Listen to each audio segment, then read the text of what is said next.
Mesdames et messieurs, les auditeurs, auditrices de la Radio Passion Culturelle, bonsoir et bienvenue dans votre émission Creative Business.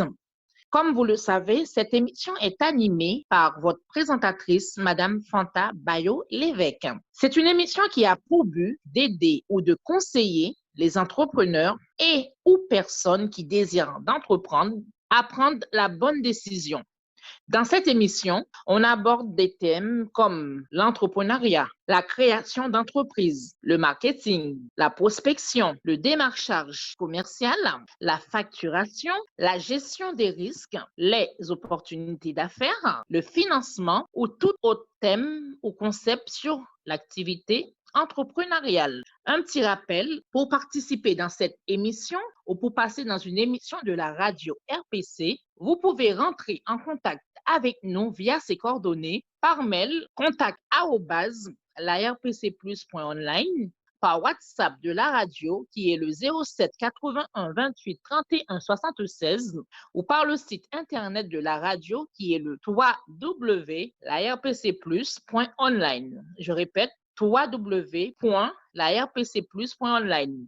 Par Facebook en tapant Radio Passion Culturelle ou passez nous voir directement au studio qui se trouve au 141 avenue de Verdun à Issy-les-Moulineaux. Nous allons prendre une petite pause et on revient tout de suite dans votre émission Creative Business avec Fanta.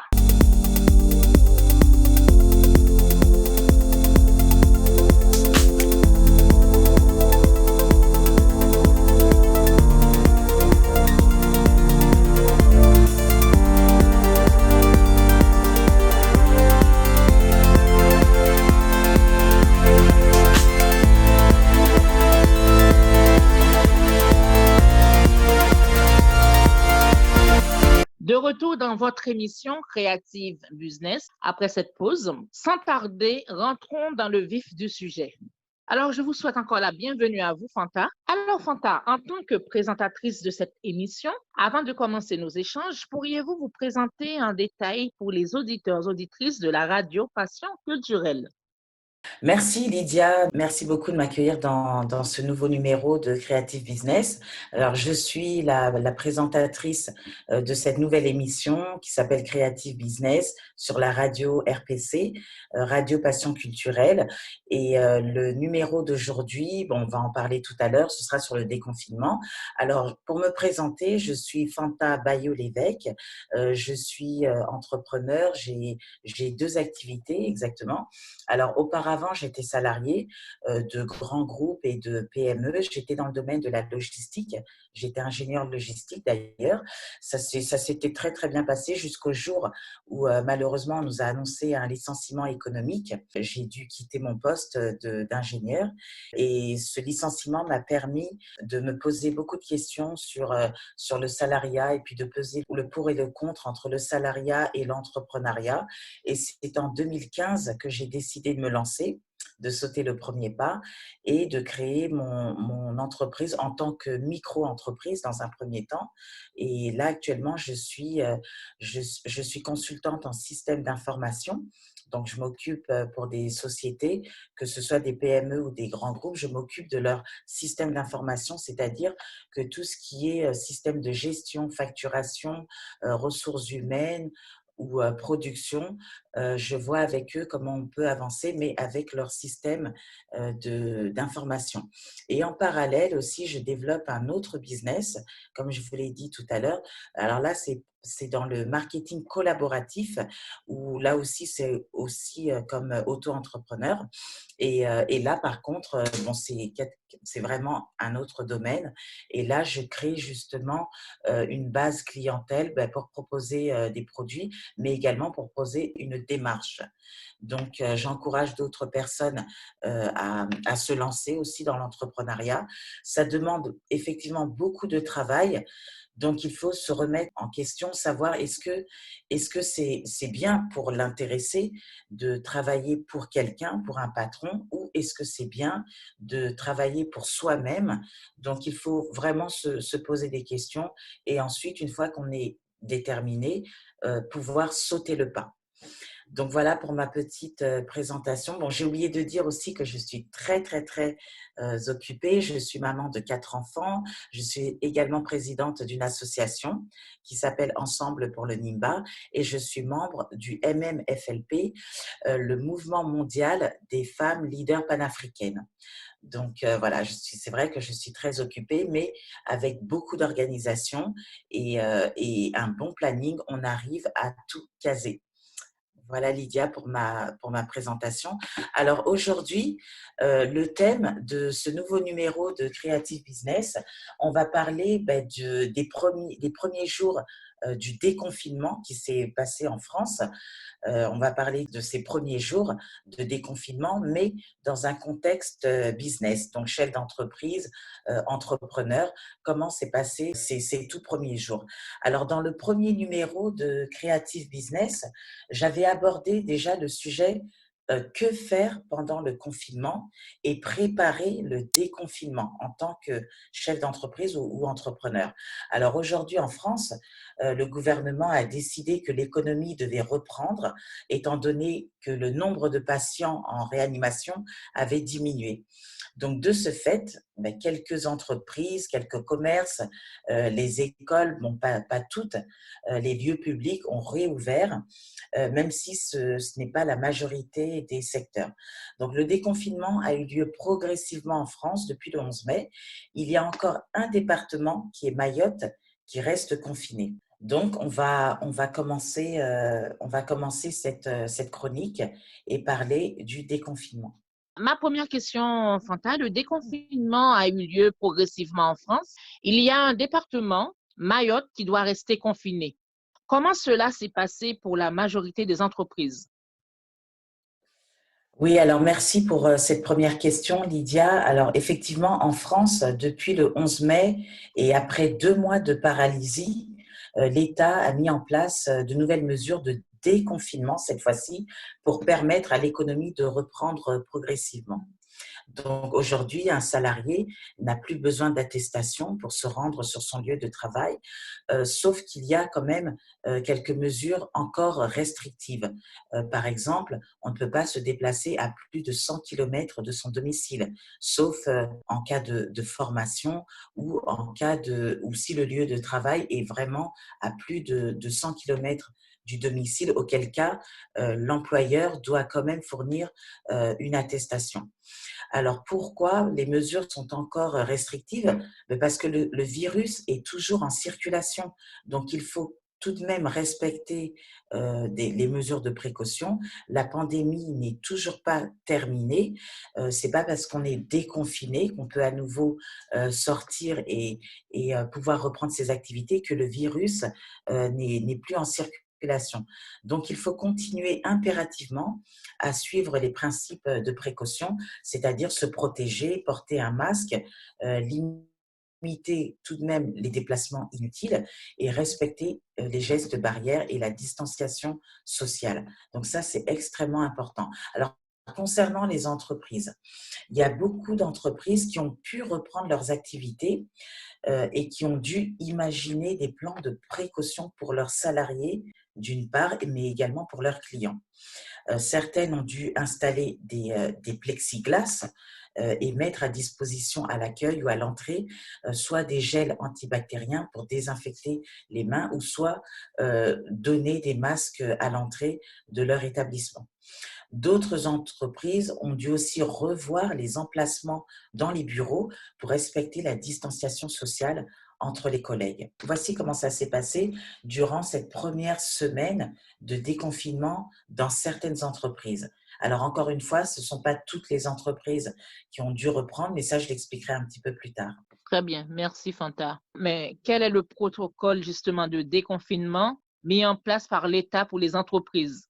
Alors, l'État a mis en place tout un protocole national de déconfinement. Vous pouvez retrouver ce document, c'est un PDF, c'est un document d'une vingtaine de pages. Alors, je vous donne le site pour en savoir plus, c'est www.travail-du-6emploi.gouv.fr. Alors, ou sinon, vous pouvez taper dans le moteur de recherche Protocole national de déconfinement. Et vous allez tomber sur un document d'une vingtaine de pages qui explique aux entreprises, aux chefs d'entreprise, aux entrepreneurs, les mesures barrières, la gestion des flux de personnes, par exemple, au cas où des salariés doivent se croiser dans les couloirs. Donc, tout ça, c'est expliqué comment il faut faire. Il y a aussi la gestion des équipements, comment se fournir en équipement, en plexiglas. Il y a même aussi des visières qui vont faire barrage contre la projection de postillons, par exemple, ou sinon, vous avez la prise en charge des personnes symptomatiques sur le lieu de travail. Et puis, il y a aussi un petit paragraphe sur les mesures de désinfection. Donc, tout ceci dans ce document qu'on appelle le protocole national de déconfinement. Donc, c'est un document que vous allez retrouver sur le site du ministère de l'Emploi, travail-emploi.gouv.fr. Très bien, merci Fanta. Nous allons faire une petite pause. Nous revenons tout de suite dans votre émission Creative Business avec Fanta Bayo Lévesque. Merci, à tout à l'heure.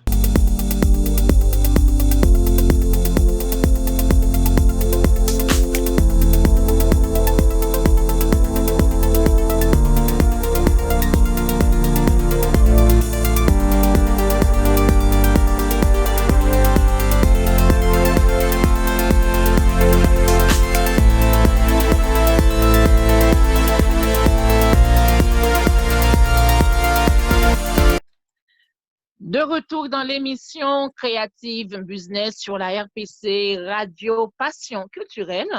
C'est une émission qui a pour but d'aider ou de conseiller les entrepreneurs et ou personnes qui désirent d'entreprendre à prendre surtout la bonne décision.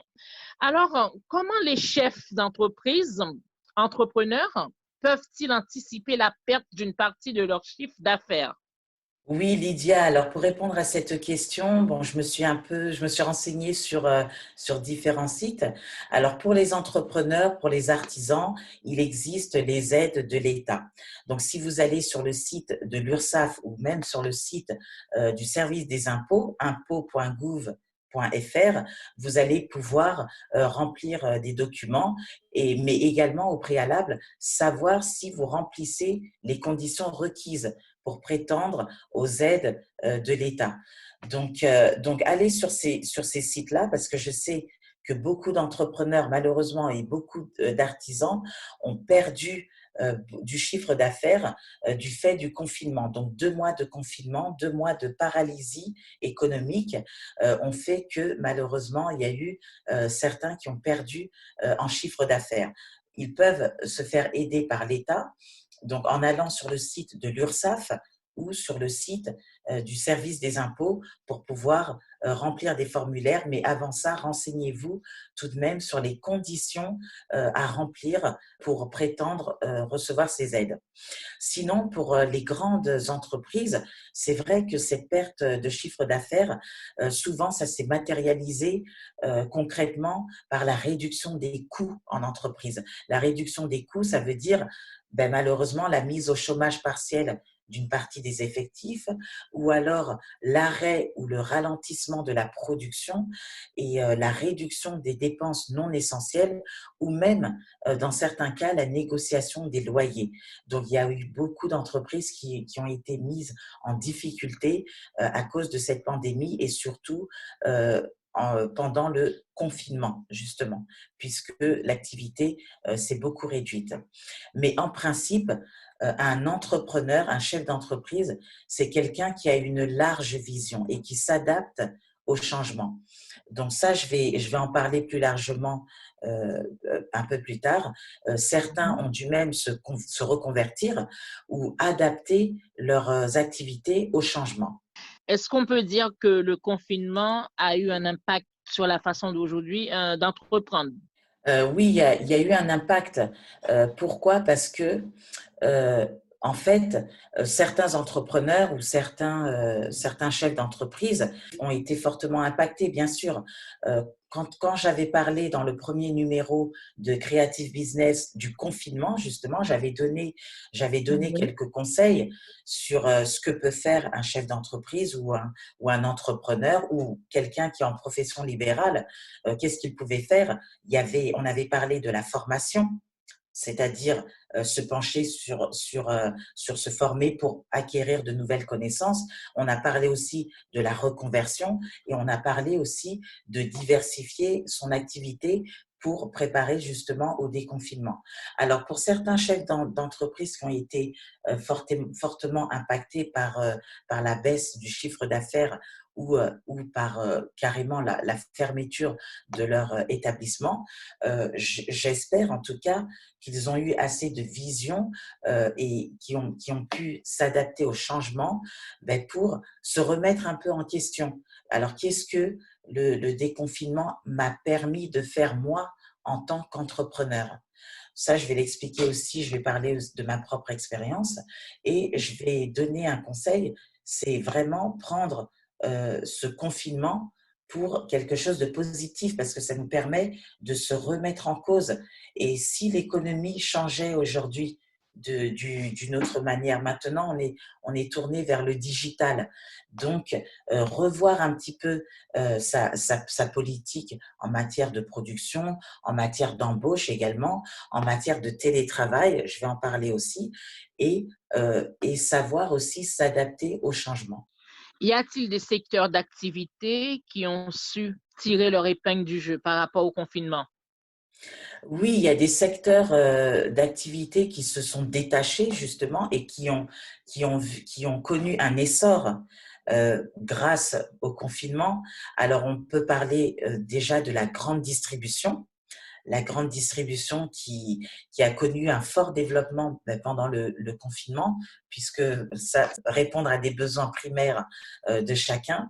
Et sinon, c'est vrai qu'il y a eu quand même des inégalités entre les petites surfaces et les grandes surfaces. Mais d'une manière générale, la grande distribution a connu un développement pendant ces mois de confinement. Sinon, il y a aussi un autre secteur. Alors, d'après le site internet de La Tribune, alors je cite, hein, c'est pas moi qui le dis, c'est La Tribune, avec D'accord. près d'1 milliard de personnes confinées à travers la planète, la consommation profite à certains secteurs, en particulier la technologie et le commerce en ligne. Alors voilà, ça je vais en parler, du commerce en ligne, la technologie. On peut dire qu'un des grands gagnants quand même du confinement, un secteur qui a su justement tirer son épingle du jeu par rapport au confinement, dans le monde des affaires, ça va être le e-commerce, le commerce en ligne. Alors c'est un terme anglophone, hein, le i devant commerce, c'est electric ou électronique. Donc, tout ce qui est commerce en ligne, commerce digital. Moi, je vais vous parler de ma propre expérience. J'en avais Mhm. parlé brièvement, mais vraiment brièvement, dans le premier numéro, où j'avais parlé de mon activité dans le marketing collaboratif. Alors, dans cette activité, moi, ce que j'ai fait pendant le confinement, c'est que j'ai su convertir tous mes clients en ligne. C'est-à-dire que avec mon partenaire, ma société partenaire, j'ai pu leur donner la possibilité d'avoir accès à la boutique client. Alors, ce que font mes clients, c'est qu'ils peuvent commander leurs produits en ligne 24 heures sur 24 en toute sécurité et ils sont livrés directement à domicile. Alors là où j'ai trouvé un réel développement, c'est que moi, ça m'a permis de ne pas sortir, puisque de toute façon, Mhm. c'était D'accord. interdit, entre guillemets, limiter les déplacements. Donc, ça m'a permis de ne pas sortir et ça a permis aussi aux clients d'avoir leurs produits. De toute façon, ils en avaient besoin. Donc, au lieu de les commander et que ça arrive chez moi et qu'ensuite j'aille les livrer, ça leur a permis de commander directement sur ma boutique en ligne et de payer aussi sur la boutique en ligne et d'obtenir leurs produits directement à domicile. Et moi, je conserve les liens avec mes clients, mais au téléphone. Au téléphone, je continue à leur apporter des conseils d'utilisation, tel ou tel produit. Voici comment il faut les utiliser. Et si vous voulez commander, je vous donne le lien vers la boutique en ligne. Et puis, on a remarqué aussi qu'il y a pas que dans mon domaine où le e-commerce s'est développé.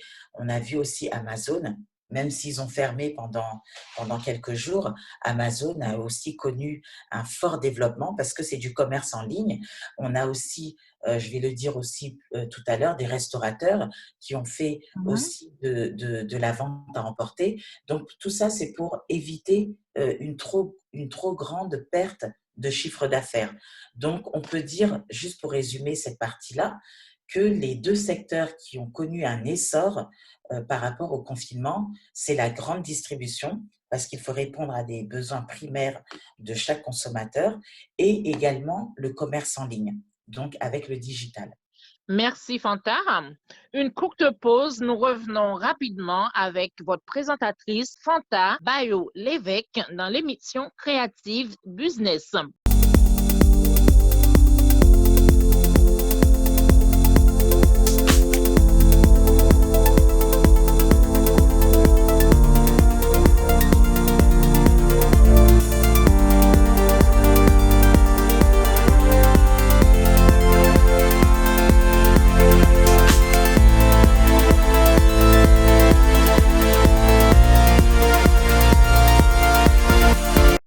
De retour dans votre émission Créative Business avec Madame Fanta Bayo Lévesque, qui est la présentatrice de l'émission.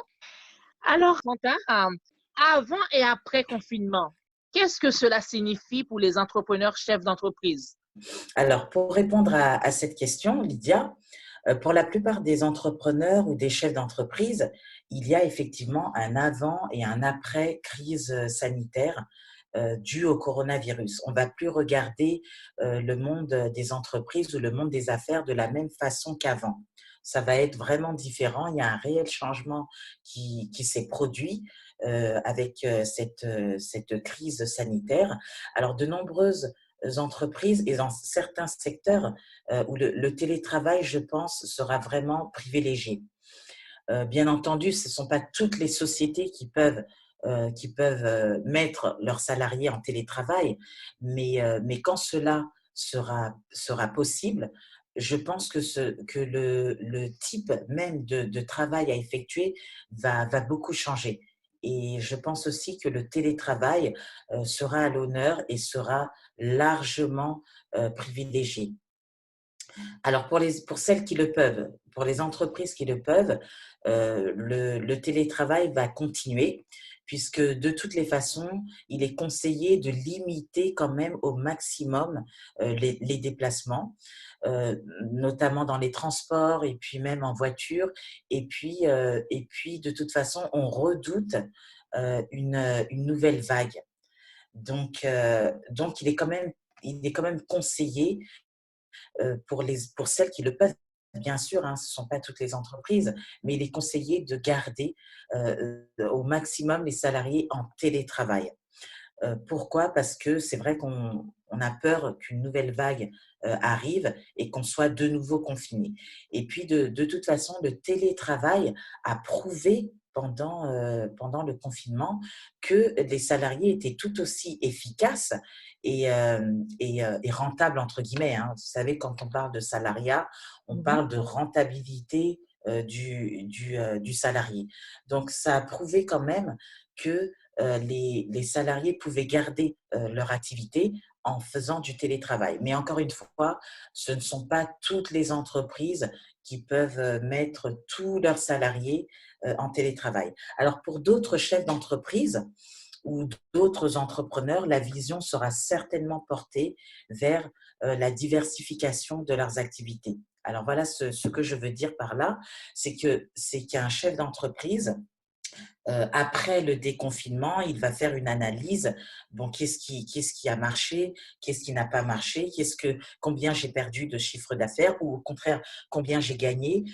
Voilà, ça, tout dépend du domaine dans lequel où on se trouve. Dans le cas où l'entrepreneur a perdu en chiffre d'affaires, il va chercher à diversifier son activité, c'est-à-dire être à l'affût ou à la recherche de d'autres business qui pourraient lui sembler rentables, même en cas de crise. Donc, ne pas rester sur une seule activité parce qu'il y a un risque, malheureusement, de tout perdre. Alors, je vais prendre deux exemples pour expliquer mon point de vue. On a vu dans différents reportages télévisés que des PME se sont retrouvées à fabriquer euh, des panneaux en plexiglas, par exemple. Au D'accord. début, ce n'était pas leur principale activité, mais vu la demande et vu la situation, ils se sont vus avoir plus de commandes en plexiglas. Donc, pour pouvoir protéger, par exemple, dans les halls d'accueil ou même vous l'avez certainement vu, Lydia, dans les caisses de Oui, supermarchés où on oui, protège c'est ça. les caissières avec un plexiglas. Donc ça, ce Mhm. sont des PME qui ont dû diversifier leurs activités. Il y a aussi le cas, je l'avais dit tout à l'heure, mais je vais y revenir, le cas de certains restaurateurs qui ne faisaient pas spécialement de vente à emporter de leurs plats, mais qui se sont dit pour ne pas perdre du chiffre d'affaires, bon, on est en période de confinement. Voici la décision que je vais prendre. Je vais me mettre à la vente à emporter pour ne pas perdre déjà tous mes produits que j'avais achetés avant le confinement et pour ne pas subir trop de pertes, je vais me mettre à faire de la vente à emporter. Comme ça, au moins, les clients qui étaient habitués à ce restaurant, à la nourriture de ce restaurant, par exemple, ils vont pouvoir continuer certainement à commander leur plat préféré, mais au moins, le restaurateur ne va pas subir ou il va moins subir de pertes de chiffre d'affaires. Donc, ça lui permet aussi de continuer son activité. Son établissement est fermé, ça, on l'entend bien, puisque les restaurants, les cafés, les bars sont encore fermés jusqu'à nouvel ordre. Je pense que c'est jusqu'au mois de juin. Donc, pour ne pas perdre trop d'argent, ce qui est bien, c'est qu'il y en a certains qui se sont tournés vers la vente à emporter. Très bien, Fanta. Quelles sont tes recommandations pour les entrepreneurs, chefs d'entreprise en difficulté? Après, je vais te demander le mot de la fin. Oui, alors pour le mot de la fin, ce que je vais pouvoir recommander ce que je vais pouvoir recommander pour les entrepreneurs, pour les chefs d'entreprise qui sont en difficulté.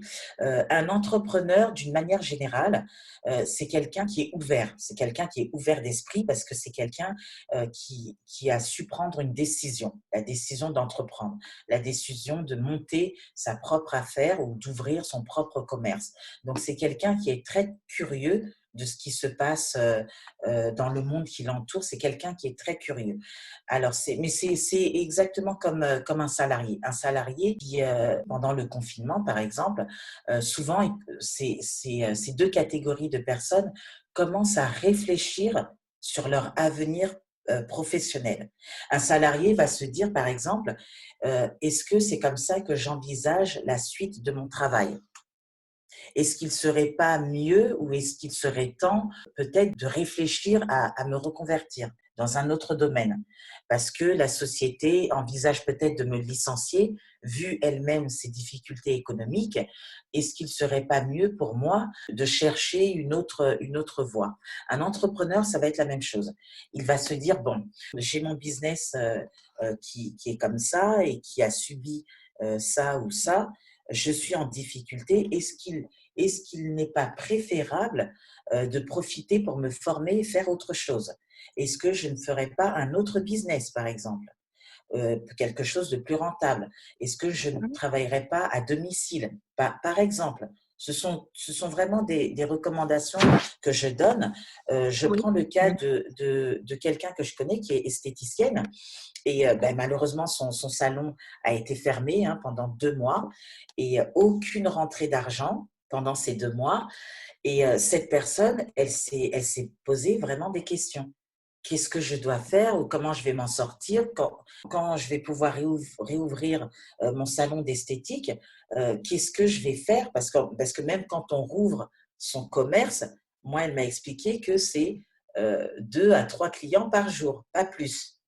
Parce qu'il faut respecter, encore une fois, à l'intérieur de l'établissement, une certaine distanciation. Voilà.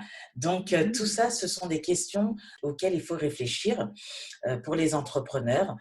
Penser tout le temps à prendre comme positif une pandémie. Positif, c'est-à-dire, oui, on sait qu'il y a des pertes en chiffre d'affaires, des pertes d'argent, parfois des pertes de salariés, parce qu'on est obligé de licencier, on est en grande difficulté économique, on ne peut pas garder tant de salariés. Mais pensez à vous reconvertir, pensez aussi à d'autres business plus porteurs, pensez également au digital. C'est un secteur qui a vraiment de l'avenir.